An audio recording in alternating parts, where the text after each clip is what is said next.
The 2.0 liter Hurricane4 engine is equipped with 2 spark plugs per cylinder, pre-chamber and main chamber. These spark plugs are not interchangeable. Installing the wrong spark plug in the wrong location can result in serious engine damage. Before installation, verify the hex socket size of each spark plug. Match each spark plug to its correct location. For added assurance, check the insulator diameter to confirm proper placement.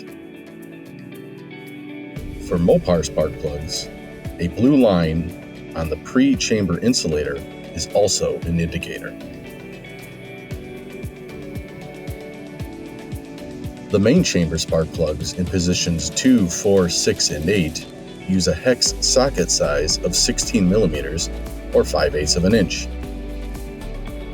The pre-chamber spark plugs in positions 1, 3, 5, and 7 use a hex socket size of 14 millimeters or 9/16 of an inch.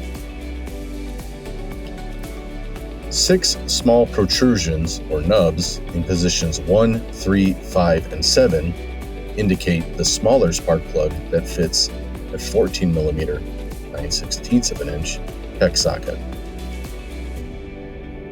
This video is not intended to take the place of your owner's manual. For complete details and other important safety information, please see your owner's information.